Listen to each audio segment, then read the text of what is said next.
प्यारे विद्यार्थियों, आप लोगों ने पिछली कक्षा में सामाजिक विज्ञान के अंतर्गत पढ़ा होगा भारत एवं समकालीन विश्व प्रथम, समकालीन भारत द्वितीय, लोकतांत्रिक राजनीति प्रथम और आर्थिक विकास की समझ।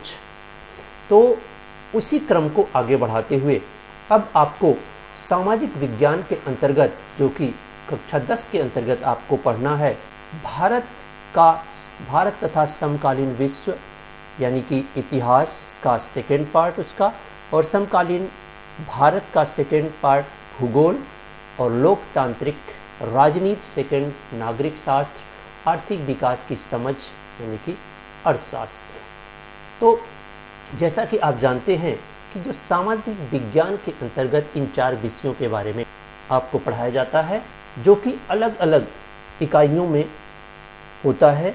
और इस तरह से आप देखेंगे कि प्रथम इकाई से शुरू होता है क्या, इतिहास शुरू होता है, और उसी तरह से इतिहास में प्रथम इकाई और द्वितीय इकाई से यहाँ शुरू होता है भूगोल। इसी तरह से आप पूरे सिलेबस पर देखेंगे थर्ड इकाई जो कि राजनीति यानी कि नागरिक शास्त्र, और फोर्थ इकाई में आपको पढ़ना है अर्थशास्त्र। तो इस तरह से आपको पूरे सिलेबस में चारों विषयों को पढ़ना है। तो हम लोग यहाँ पर सबसे पहले यूनिट सेकंड शुरू करते हैं भूगोल, जिसमें आपको संसाधन तथा विकास का अध्ययन करना है। तो आइए देखते हैं अध्याय प्रथम क्या है, संसाधन एवं विकास, रिसोर्स एंड डेवलपमेंट, जो कि भूगोल के अंतर्गत आता है। तो सबसे पहले हम जानेंगे कि रिसोर्स क्या होता है, संसाधन क्या होता है। आप देख सकते हैं कि पर्यावरण में उपलब्ध वे सभी वस्तुएं जिसमें मानवीय आवश्यकताओं की पूर्ति की क्षमता होती है संसाधन कहलाते हैं। बात स्पष्ट रूप से आप समझ सकते हैं कि वे सारी चीज़ें जो कि पर्यावरण में हैं और मानव जीवन को सरल सुयोग्य बनाने में अगर मदद कर रही हैं, यानी कि हमारे जीवन में, हमारे रहन सहन में अगर वो वृद्धि कर रही हैं, हमें हमारी जीवन शैली को और भी सुदृढ़ बना रही हैं, तो अवश्य ही वह क्या कहलाएंगी, संसाधन कहलाएंगी।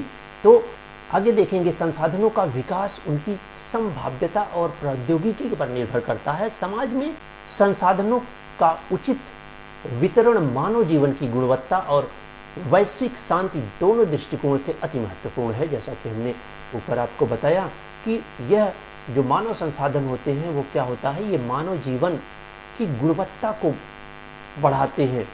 इसकी वजह से एक तरह से वैश्विक शांति के लिए भी बहुत ही महत्वपूर्ण होता है। अब बात आती है कि संसाधनों के प्रकार कितने होते हैं, टाइप्स ऑफ रिसोर्स कितने होते हैं। तो अगर आप देखें तो यहाँ पर आपको एक वर्गीकरण देखने को मिलेगा। संसाधन का को क्लासिफिकेशन आपके सामने है कि 2 तरह के संसाधन देखने को मिलता है, एक तो प्राकृतिक संसाधन और दूसरा मानवीय संसाधन।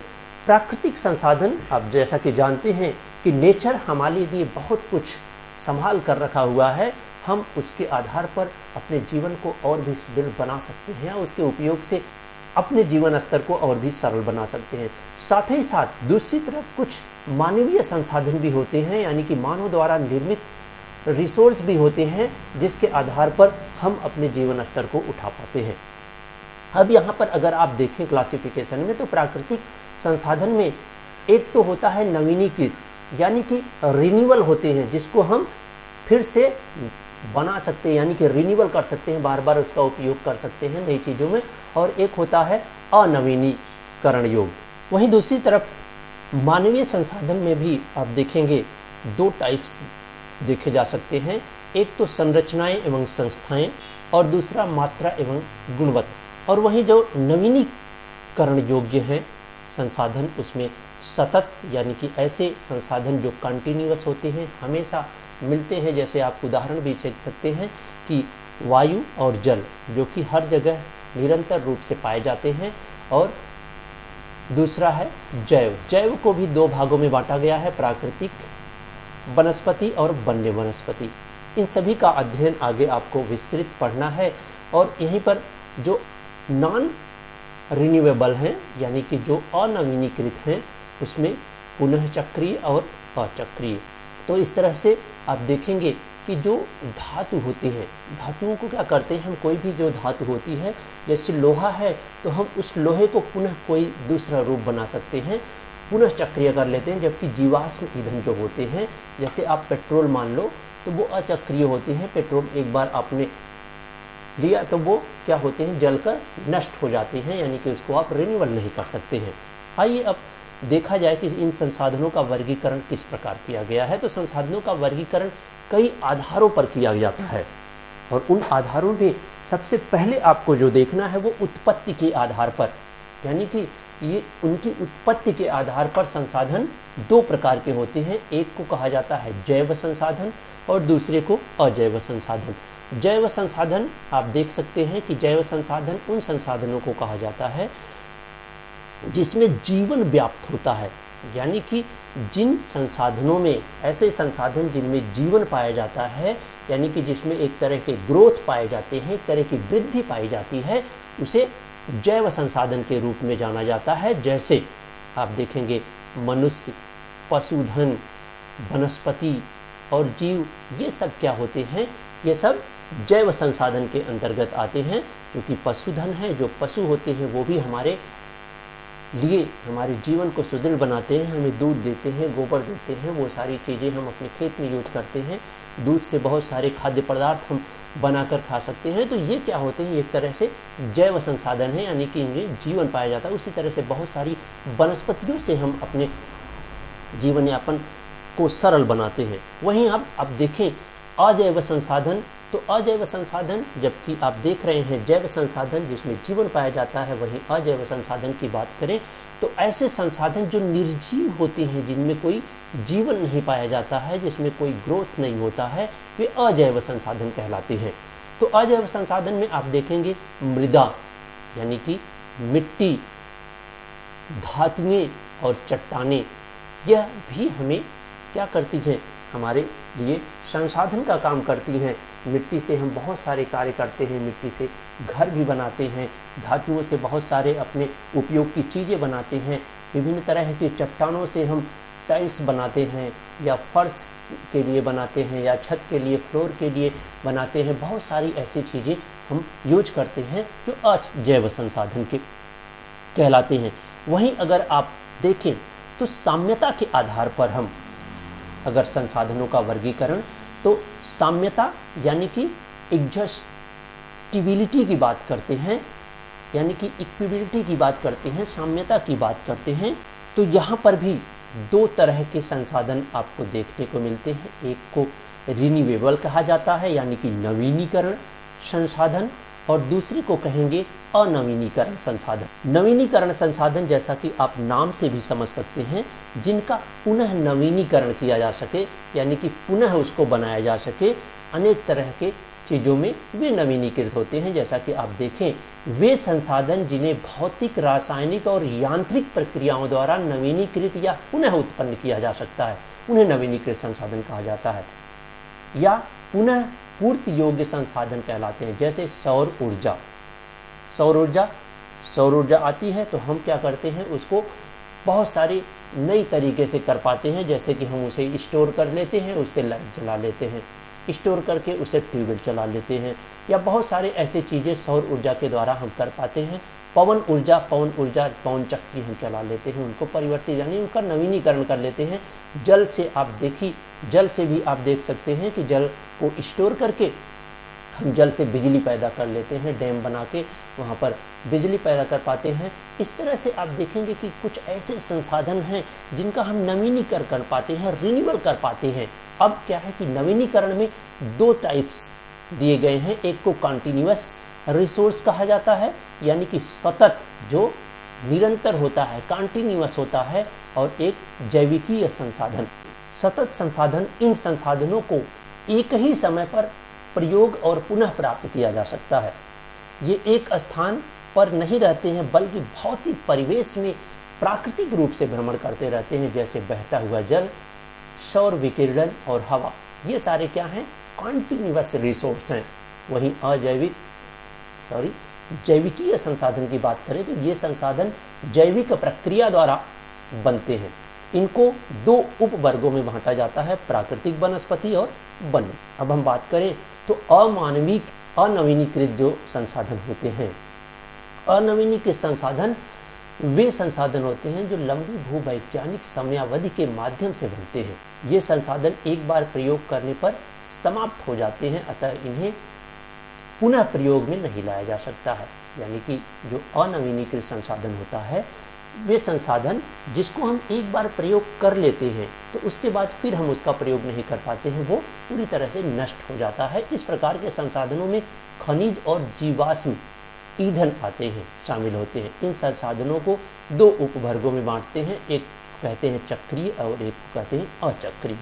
यानी कि चक्रीय को कुछ स्तर पर हम नवीनीकरण कर पाते हैं, लेकिन अचक्रीय को हम पूरी तरह से नवीनीकरण नहीं कर पाते हैं, वो पूरी तरह से समाप्त हो जाते हैं। अब हम अगर देखें वर्गीकरण में तो स्वामित्व के आधार पर भी संसाधनों का वर्गीकरण किया गया है। स्वामित्व यानी कि एक तरह से कहिए ओनरशिप की बात की जा रही है। तो स्वामित्व के आधार पर आप देखेंगे 4 प्रकारों में बांटा गया है। किसको? संसाधनों को 4 प्रकार में। एक पहले नंबर पे है व्यक्तिगत संसाधन, यानी कि ऐसे संसाधन जो किसी व्यक्ति विशेष का होता है, उसका निजी संपत्ति के रूप में होती है, उसे व्यक्तिगत संसाधन कहा जाता है। वे संसाधन जो निजी व्यक्तियों के स्वामित्व के होते हैं व्यक्तिगत संसाधन कहलाते हैं। जैसे किसी की अगर आप देख लें, किसी की बाग है, उसका अपना निजी संसाधन है। चारागाह, भूमि, तालाब, कुआं आदि यह एक तरह से व्यक्तिगत संसाधन के रूप में जाने जाते हैं। वहीं अगर हम बात करें तो सामुदायिक संसाधन जो होते हैं, वह सामुदायिक संसाधन समुदाय का होता है, समूह का होता है, समाज का होता है या कई लोगों का होता है। तो वे संसाधन जिनका स्वामित्व समुदाय के सभी सदस्यों के पास समान रूप से उपलब्ध होता है, सामुदायिक संसाधन कहलाता है। जैसे गांव का चारण भूमि, तालाब, शमशान की भूमि, शहरों की जो पार्किंग होती है या पार्क होता है, पिकनिक स्पॉट होता है, ये क्या होती है? ये सारी सामुदायिक संसाधन होता है। उसमें किसी व्यक्ति विशेष का नहीं होता है, वो सभी लोगों के लिए पर्याप्त रूप से सबके लिए उपलब्ध होता है उन संसाधन का उपयोग करने के लिए। वहीं तीसरा जो है राष्ट्रीय संसाधन, यानी कि ऐसे संसाधन जो राष्ट्रीय स्तर के होते हैं। अगर आप कहें एक तरह से तो जितने भी ये सामुदायिक संसाधन होते हैं वो राष्ट्रीय संसाधन के अंतर्गत भी आते हैं। आप देखें तो तकनीकी स्तर पर देश में पाए जाने वाले संपूर्ण संसाधन राष्ट्रीय संसाधन कहलाते हैं। यानी कि एक तरह से जो भी संसाधन पाए जा रहे हैं देश में, वो सारे राष्ट्रीय संसाधन होंगे। इन संसाधनों पर देश की सरकार का कानूनी अधिकार होता है। खनिज संसाधन, वन या वन्य जीव, जल तथा राजनीतिक सीमा के अंतर्गत संपूर्ण भूमि राष्ट्रीय संपदा के अंतर्गत आते हैं। और अंत में आप देखेंगे कि स्वामित्व के आधार पर जो चौथा प्रकार है वह है अंतर्राष्ट्रीय संसाधन। इन संसाधनों पर संचालन एवं स्वामित्व का अधिकार अंतर्राष्ट्रीय संस्थाओं के पास होता है। जैसे अगर हम अंतर्राष्ट्रीय संसाधन की बात करें तो जो समुद्र है उसका बहुत बड़ा एरिया होता है। तो किसी देश के सीमा से 200 मीटर की दूरी तक उस देश की यानी कि राष्ट्रीय संसाधन के रूप में जानता है, लेकिन उस 200 मीटर के बाद की जो महासागरीय क्षेत्र होते हैं वो अंतर्राष्ट्रीय संसाधन के अंतर्गत आते हैं। उसमें सभी लोग अपना उपयोग कर सकते हैं। और अंत में हम देखेंगे कि विकास के स्तर पर संसाधन के प्रकार कितने होते हैं। तो विकास के आधार पर आप देखेंगे तो 4 प्रकार के संसाधनों की बात की जाती है। संभावी संसाधन सबसे पहले है कि संभावी संसाधन वे संसाधन जो किसी प्रदेश में उपस्थित होते हैं परंतु उनका विकास उचित रूप से नहीं हुआ होता है। यानी कि संसाधन तो है लेकिन उसका अभी विकास नहीं किया जा चुका है, विकास नहीं हुआ है, लेकिन अगर विकास किया जाए तो वह अवश्य ही मानव उपयोग के लिए बहुत उपयोगी होगा। संभावी संसाधन कहलाते हैं। जैसे गुजरात और राजस्थान में पवन और सौर ऊर्जा का उत्पादन का अपार संभावनाएं हैं, परंतु उनका उचित विकास अभी नहीं होने के कारण उसे संभावी संसाधन के रूप में जाना जाता है। वहीं सेकंड है विकसित संसाधन, यानी कि ऐसा संसाधन जो विकसित है, वे संसाधन जिसका सर्वेक्षण किया जा चुका है और उनके उपयोग की गुणवत्ता और मात्रा निर्धारित की विकसित संसाधन कहलाते हैं। जैसे कोयला, पेट्रोलियम, ये सारे क्या हैं? विकसित संसाधन हैं। तकनीकी रूप से उपलब्धता एवं पहुंच का स्तर संसाधन की गुणवत्ता और विकास को निर्धारित करते हैं। वहीं हम थर्ड की बात करें, भंडारण यानी स्टॉक की पर्याप्त पर्यावरण में उपलब्ध वे पदार्थ जो मानव की आवश्यकताओं की पूर्ति कर सकते हैं परंतु उपयुक्त प्रौद्योगिकी के आधार पर उनकी पहुंच से बाहर हैं, भंडारण कहलाते हैं। अगर हम बात करें विकास के स्तर के आधार पर तो भंडारण यानी कि एक ऐसे संसाधन की बात हम कर रहे हैं जो पर्यावरण में उपलब्ध हैं परंतु प्रौद्योगिकी के अभाव में उनकी तक पहुंच नहीं हो पा रही है, वो भंडारण में पड़े हुए हैं। उदाहरण के लिए जल दो ज्वलनशील गैस हाइड्रोजन और ऑक्सीजन का यौगिक है तथा यह ऊर्जा का मुख्य स्रोत बन सकता है परंतु इस उद्देश्य से इसका प्रयोग करने के लिए हमारे पास आवश्यक तकनीक नहीं है।